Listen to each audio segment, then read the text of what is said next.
کہ جب حضرت امیر علیہ الصلوۃ والسلام کے لیے روایت یہ بیان کرتی ہے کہ آپ گھوڑے پر سوار ہوتے ہوئے رکعت میں پہلا پاؤں رکھتے تو قرآن شروع کرتے اور دوسرا پاؤں رکھتے ہوئے قرآن مکمل کر لیتے۔ اب بعض افراد، یہ مسئلہ ہے، جب تک ہم شعور مادی اور شعور ظاہری میں پھنسے رہیں گے ہمارے لیے مسئلے حل نہیں ہوتے۔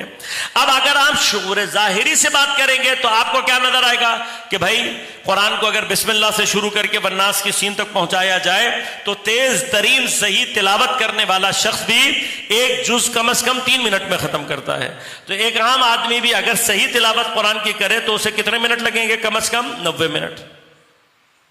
یہ تو 9 سیکنڈ کا کام ہے جو حضرت کر رہے ہیں،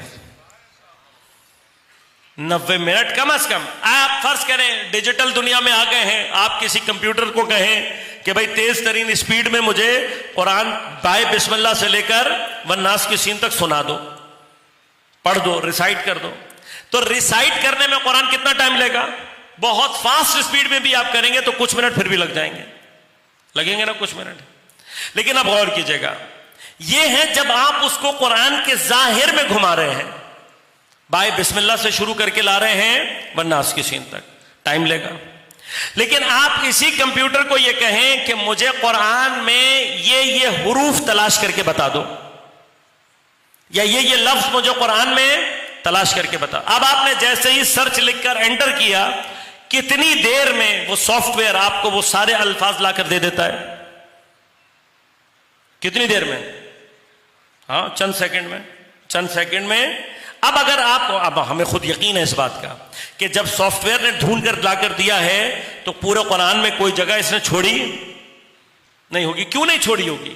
ہاں، یہ تو اب انفارمیشن ٹیکنالوجی کمپیوٹر والے بچے مجھ سے زیادہ سمجھتے ہوں گے، لیکن جو میں کہنے جا رہا ہوں اگر اس میں کوئی اشتباہ ہو تو مجھے بچہ کریکٹ کر دے، کوئی ایسا مسئلہ نہیں ہے۔ لیکن وہ کیا کہے گا؟ وہ کہے گا آغا صاحب یہ مسئلہ یہ ہے کہ جو قرآن کی فائل اور اس کا جو اصل ڈیٹا ہے وہ جس فارم میں بھی ہوتا ہے وہ کمپیوٹر کے اندر سیف ہے، لہذا جب آپ اس کو آرڈر کرتے ہیں تو وہ اس کو میچ کر کے پوری فائل کو 1 سیکنڈ میں دیکھ کر بتا دے گا کہ یہ الفاظ کہاں پائے جاتے ہیں، اسے ٹائم نہیں لگے گا۔ یعنی جب وہ اصل فائل کو ایکسس کر رہا ہوتا ہے تو اسے ٹائم نہیں لگے گا، لیکن اگر قرآن کو اوپر سے پڑھے گا تو ٹائم لگے گا۔ بھائی یہی فرق ہے حافظ قرآن میں اور وارث قرآن میں۔